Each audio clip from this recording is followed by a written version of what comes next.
Ahanbamaktada sobo hainingai latana thagatsi nangasi aina maru oina ngangadaba topic bisoy asidi yoga. What is the big deal with yoga haibagi matangsida aina telapna discuss tawzaningi nasidi pressing mak natre aduai taragasu koi bible na kari haige wi taibang pan christian singna kamaina karai phaw koina tawgadage o tawroidage karam ba view lege haibisina chingmasi khra koi tana nena ministry haiduna masigi topic si puraga lakse aduna yoga haibisi koina yinglupa matamdadi modern yoga hainasu hojikan che thoknakre ancient yoga hainasu lerami modern yoga hainasu asmaina hojikan gi nahasing amna influential oiba mongda tholakpasu akoi uraga leire aduna american singna yoga asi chumi phai hachangi damakte yam kanai karisu kaidi habisi adumaina moina su follow toraga lei anduna tongan ba view ase miyam se koina o fangani adubo koina Bible gi oiba ishogi sastra gi oiba ishogi oibadu kamaina takpi kamain tambi haibisi su akoi yengminasi aduna what is yoga haibisi da koi ahanbada koina yengminasi. Yoga is an ancient practice that involves physical poses, concentration and deep breathing haina yoga haibisi koina yingum matamda ancient practice hana ngalingai matamda physical gi oiba exercise haitare chana pathak concentrate yauna akoi gi breathing yauna tawzaba adugumadu koina yoga hainasu koina na over fangi. And then yoga is popular that we can see yoga word videos, cloth. Aduna tongan video da su koina o fangre lesabi singna chen chongdana na phamraga natla tongan mong sabana hotana thetana tawba kaya mrum koi ure udana leire video khak natadana ko picture da su koina o fangi aduga tongan ba mong da koina o fangi and mates almost everywhere we go koina tongan ba chatpa mafam da koina over fangre. Many people say yoga is just an exercise. Aduna tongan mi singna anabana yoga exercise ni yam hachangi damakte yam kanai hoi kanai tawriba mong asi yam na hachangi damakte exercise oi adubo koina deep manung changna manung huchinna koina yinglakpa matamdadi karigi kamaina moigi vision sipi kamaina moigi target sipi kamaina moigi goals karino hana koin yingba mathau tabasu kharamadi adum leitaba nati aduna that makes your body flexible and strong aduna koigi hachang se flexible oihanba yamna thothanba nawhanba and strong yamna kanhanba and know that we can do these things for us. However, yoga is not designed to be a form of exercise. Aduna koi ngasai and haikibagum beginning point haurakpam founder habitare founder haurakpa simbirakpa tawrakpa khalakpa founder amana khalakpa magi vision asidi kaino hai matamda to form as exercise di damakta nati habisisu koi adum lyric kaya da koina over thingnarai over fangi. Rather, yoga is an essential part of Hindu gi damakta haitare Hindu gi dharma gi damakta yamna masi darka oiba yam tawdaba yadaba tangai fadraba dugumba mong haitare dugumba worship ki practice ama devotion practice ama oina design ama oina smaina moina shembirappa form amani habisisu koi lyric da koina over fangai aduna definition khra koina short ta ingla matamda yoga means to unite or join together akhoi gi unite have the pulakpa unite together pulakpa apunba sakam apunba mawong apunba wakhalon unite adugi wakhanda oirakpa adugumba mongda sumaina hai unite with the Hindu concept absolute their main god ishor mukhoigi ishorda punhanba join together punhanba adugumba concept moina pirai Rig Veda ancient text koi Sanskrit word use use haina koina over fangini Rig Veda ancient text masi koina yoga gi means yoga gi artha se koina over fangini the short background of yoga koina background short koina yinga kumpana yoga was brought to the West by Hindu teachers Hindu ki uza singna ngalingai matamduda yoga ase mokoina West gi Hindu gi mong uza singna guru singna pura hai who wanted to spread their religious belief mokoi gi dharma gi religious gi oiba mohi sandok ningna bidam sandok pagi strategy mogi mission strategy hatara mission idamakta masi mokoina smaina design tawraga mohi gi thazaba se spread tawna bidamakta design tawkiba adongla pot amani hai hatha yoga discipline of the body and mind hatha means sun and moon hatha haibasi karino hai matamda sun numit amasung tha haina koina khangne maduda kari pibno hai matamda discipline of the body akoi gi hatchang ase discipline oyhamba akoi gi wakhan ase discipline oyhamba adom laba mawongda moina torakpa adogumba hatha do koina o fangani yam attractive oiba mong ni moina tawrisi moina tawraiba mong ase aduna can Christian follow yoga hai matang sida koi laktringai mamang sida philosophical oiba yoga sida koina o matam the overall philosophy of yoga is about connecting the mind body and spirit moigi philosophy khanda moigi hai singlaba wakal adu karino ha matamda yoga is about connecting the mind akoi ki wakhan ga hatchang ga aduga spirit thawai ga connecting oyanba habisini masigi philosophy yaningbra amo tabiyo and repeat tawzanini about connecting the mind body and spirit Khoigi hatchang akhoigi wakhal hatchang amasung spirit thawai masi connecting oihanba haibisini khoigi philosophy si yaningbra akhoigi mind ga body ga connecting oibisi of course yai hena laurasi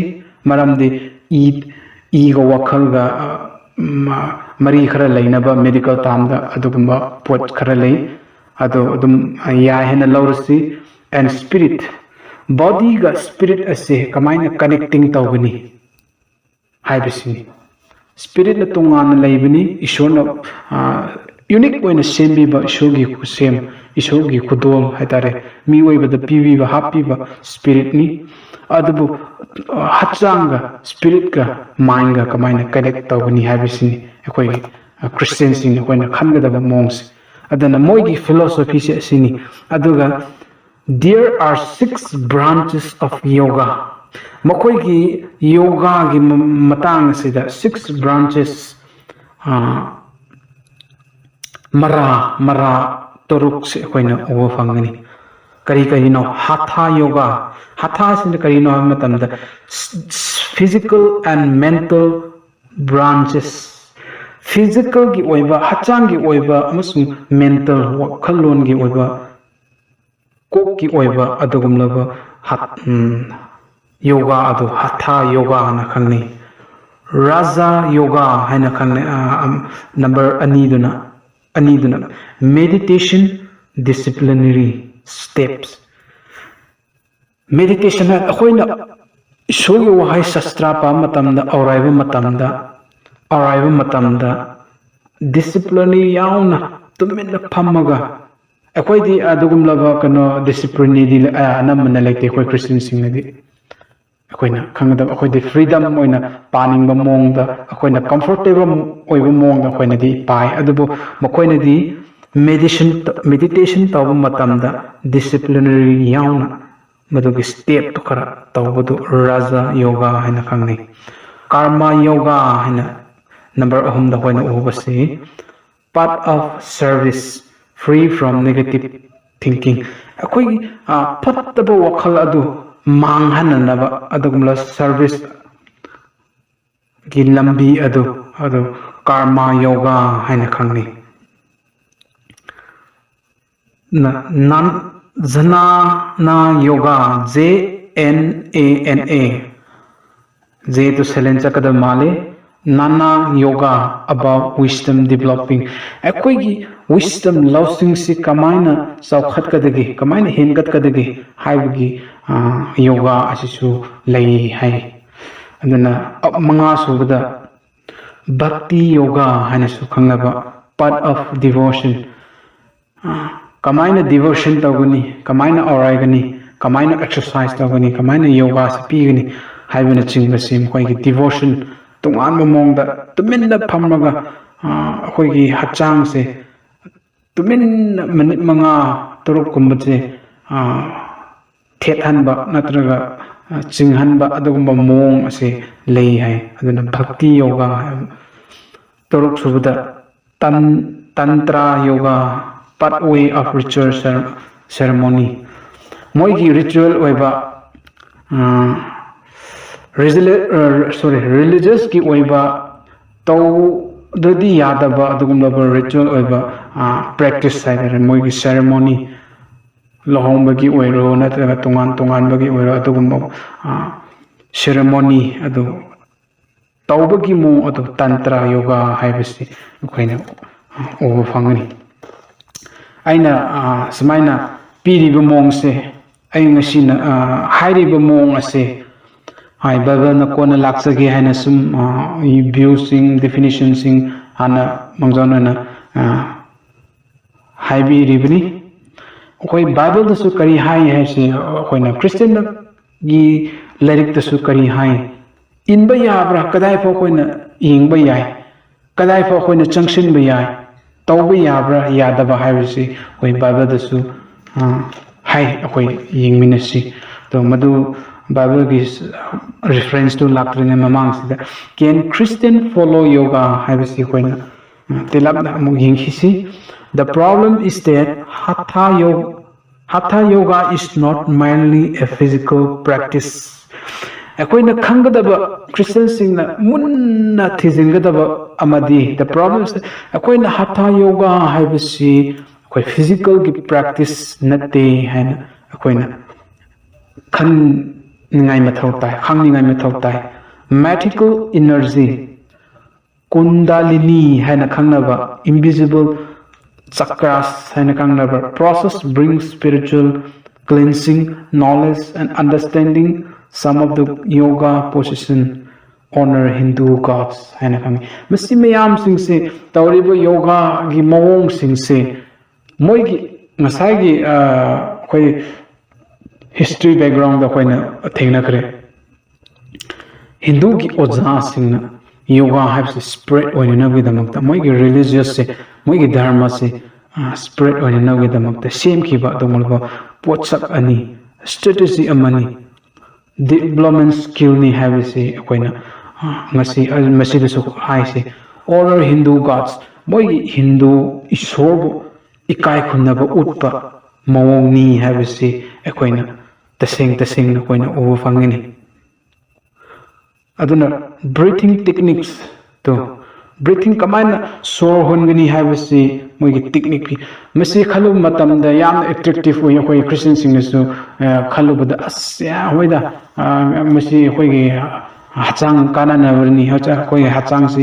exercise oi bani habi wakhanda khalak pa yaba yam easy oi ba adakobla enar oi ba attractive oi ba adugumla strategy amasu oi adana anambana masi da khoi follow toraga lay habsisu khoi dum eyewitness so khoi later banate lay the prithvi sida aduna khoi ki breathing technique should be pranayama sacred breath of universe goal of meditation is transcend thinking haina khoi adumana khoi over phangni aduna Christian sing yoga si kari no haina munna moigi beginning moigi target moigi strategy se koina khandraga yengdraga koina smaina cham na koi beginning to khang haurak pham to khang dana koi tum phai hena dum pangau losin ba su koi pate koi hi si thumbe hena pukcha sasellaga koi pukta narakani example ni misi adugumdana koi karino habasi beginning moigi beginning vision se karino habasi su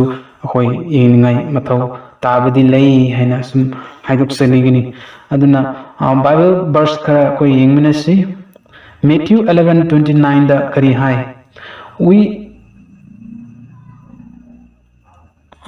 yoga designs method to understand the Hindu concept of self God in connection Jisun hai I am the way, the truth, and the life. No one come to the Father except through me. John 14:6 the kari hai. I see lambini. I see achumbani lambini. Amasung punshini. No one ipagi manakta. I ming yaudana. I through the gi. Lakpanatana. Atopa lambai. Amatta laite habisisu Jisu Krista mayek sengna John 14:6 the coin ofang yoga does not bring truth knowledge of self or God nor does it bring anyone close to God Jesus says Jisu na hai adra tongan mamong dagi Jisu Krista da puslakpa sarga da puslakpa sarga chatan namgedamakta blessing ishogi bor ishogi tonganba bor pirkna namgedamakta phangna namgedamakta koi yoga sina oiba natte adubu Jesu Krista da lakpa Jesu Krista gi mingda mahaki matau tamjaba makna haiba inba maki lambi da chachaba maki wahai do injaba mi khaktana akoi sarga se akoi lambi oigadawribani haibisi su koina oi Jesu Krista gi pautak nisi all of you take up my yoke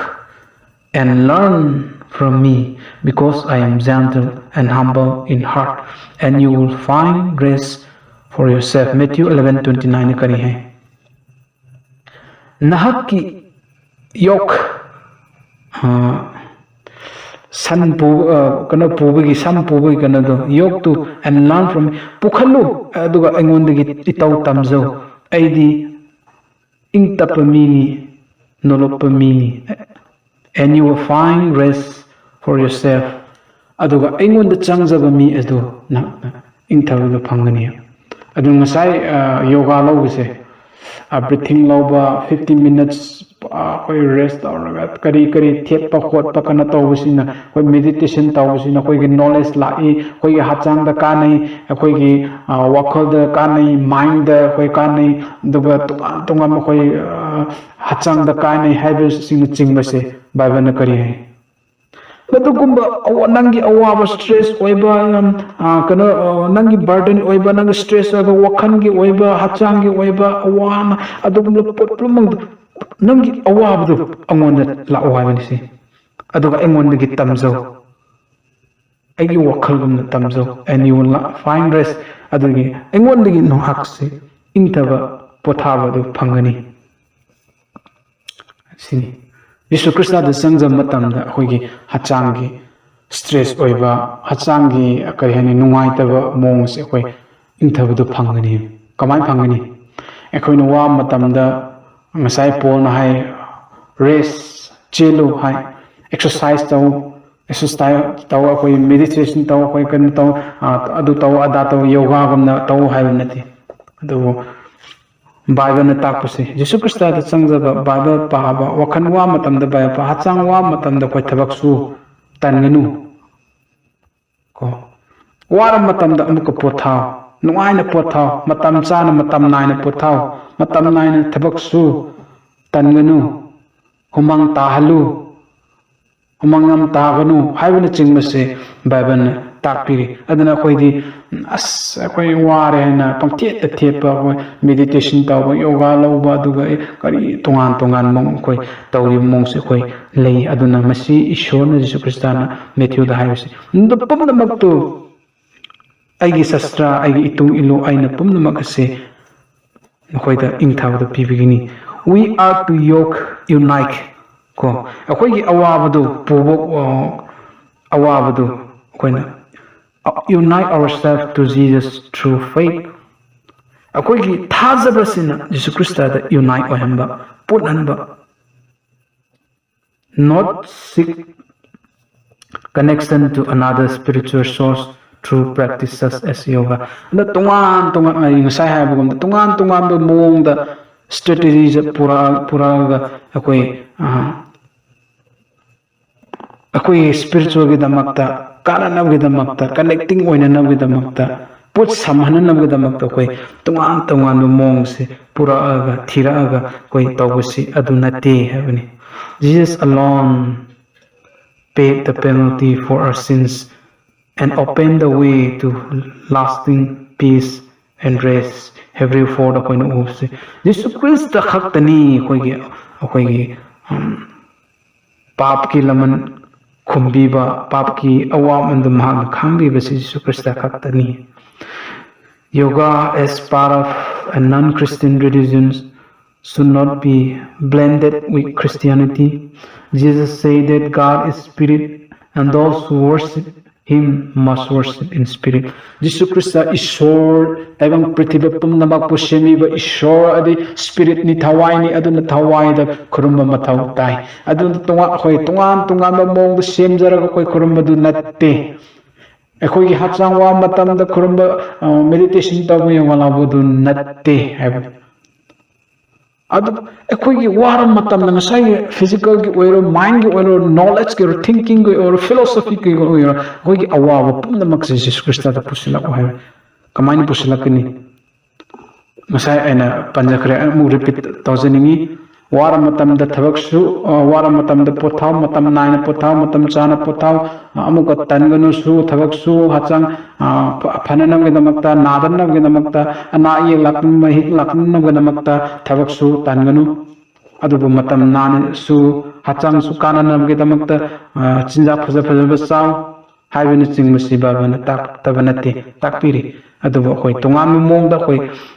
Isu Krista akhoi mind ase akhoi mind in the knowledge in akhoi hachang straight over sin tungan mong sin akhoi Isu Krista da akhoi thawai gi oibadu da akhoi connect tawada ngamba gi pot kari su laite tumaina haijanin.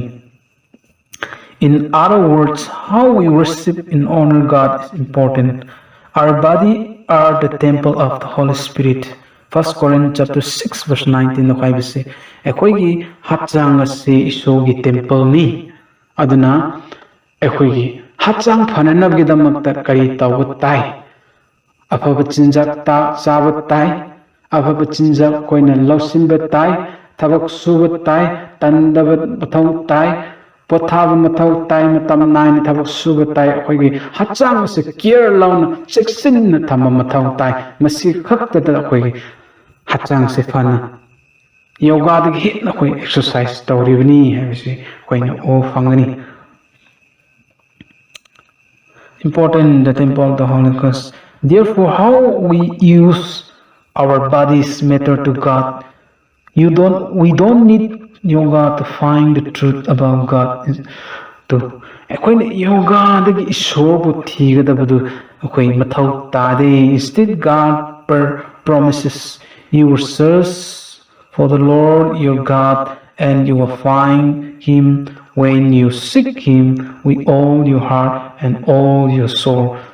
Deuteronomy 4:29 akoina ufangsi. Akoina tongan mong semjaraga isobu thibasi mathau tade. Akoigi thawai hachang yauna akoida isobu thijaba matamda isor mahpu phangani. Adu khaktada koi isogi haiba imba isogi wahai paba isona iriba tapiriba tambiriba pot ase koi lausinda matam khaktada koi isobu koi thawai ba isoga losing pumna makase connect tawba koi connectivity connect tawba phangani koi gi bluetooth se purna mak connect tawba phangani aduna koi tongan mong semjaraga shobu khurmani han puraga as akoi hachang phabani han koi mi follow pang to koi nate haina bagana hai aduna sahabu gumna modern yoga haibasi su lai aduna ancient yoga haibasi su lai modern yoga sine kari hai matamda hojikan gi naha sine kari hai matamda kari su kai de koi gi hachang phananabani thet khotna tawbasi koi hachang phananabagi damaktini. It's a wonderful exercise. Akoi yamna paraba exercise amani haina lawba kayamram laitabanate. Aduba akoigi background hanagi background hamoigi harak hamoigi vision moigi goal inglapu matamdidi moigi ishoda khurumlamba natraga moigi religious spirit oina vidamakta tawramba natra moigi strategy sina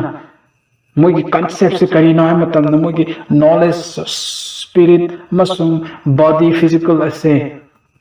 connect tawraga moigi shoda connect tawni habi wakhan se leiramba potse munungi potse aduna koina thijilum matamda di masi yade haina akoina Bible gi wahai da Jesus Christ gi wahai da yang matamda Jesus Christ na haibis madu yade madugi muhutta nagi hachang se yamna sengna thamma matamda nagi hachang se care launa thamma matamda khaktada koi yoga dagi henna koi hachang se thagani haisi koina yoga lawsa koi hachang care tawdurga di kari kanarni kari takana de aduna Akshay Kumar gi koi example da koina ofang Akshay Kumar se magi chaga da pot ase kaina spray ama he kap he sai ma gi hachang da nungsiba changse aduma moi gi care oiba changse adumaina lei aduna koi hachang se care tawba khakta da koi gi thawai gi punsi si manghaningdaba koi gi hachang se care losinba punsi si nungsiba isobu chechaba isogi wahai tu tajaba lambi isogi wahai khakta da sarga lambi satkani isogi wahai lausilu isogi awab akoigi awab khuding akoigi stress oiba khuding Jesus Christ da changjau aduga akoina khurumba worship tawba devotion oiba kari meditate oiba pumnamak ase isod oihalu isod pumnamak pibigini haibana ching miyam ase koi babana akoina takpi aduna masi akoi Christian singna khangadabadi masi phau lai habisi akoina yinglaku matamda koina history digi hauna ngasai gi background digi hauna hojik fawbisi kamaina chathari habisi koina yingminare haraga khaminare haraga fazana understand tawre haraga koi follow tawdaba haibana chingmasi koi isa ithanta masi khanglakani understand oirakani habisi haijani adana exercise to habisi koi chelu songu adu masigi form aside laure haraga yoga gi form aside laure haraga koi practice tawraga koi exercise to buni habisi di langani habisi koi Bible gi matung ina Bible gi shastra gi matung ina langani habisi agi views oire aduga shastra da bible da su haibaga loinana masigi reference mayam sina agi thazaba agi faith agi theology natraga bible ki oiba proof perfect proof ase akoi referencing si masida lai habasi aroibda haiduk sani aduna aina last da amuga haizaningi akoi christian sing se yamna tori bharum khuding da cultural oiro culture also akoi culture sing se yamna adopt oiba culture kaya mayam ram lekre koi manipur kana iramdam se manipur khakna kana tribal sing hai su yare foreign ki lam ki culture loba natara tonga ai sing sing na putorak pa mong si yam attractive oi mong se hekta losim ba manung ki pot ti karina moi ki vision de karina moi ki teaching de karino moi ki history background de karino haina hekta thijin da ba adugma pot se hek leiba koi ki inning bai tare adugma pot ekta losin ning bai tare dress ki oiro ko foreign ki la de te losin ba pot faza thora de te losin ba ekta leining ba phone da oiro adugma pot ti khra de khoi adum lei hojikan ki miss kana sing se Christian sing se aduna khoi se munna background ying si history ying si moi ki teaching philosophy karino am to ying si the definition si karino yoga itself mo yoga haibigi definition so ko artha meaning so ko ying si aduga moi ki branches masi si so ko ying si what is yoga haib si ko khang si ado khang buga loina na ngasai gi christian sing tobu yaba tobu yadabra haib si so ko ying si aduga bible kari hai ngasai gi referencing miyam sing se kari hai haib si so ko ying minare haraga masi pumlak se ko ki masa gi conclusion se ko lakani haib si haijaraga loisinjarage tabiriba pumnamakpu ishorna bor pibo waishnu achum aran khangbaga loinana khandokpa haiba ngamba loksing ado ishorna pibibo waishnu pumnamak thagasiri amen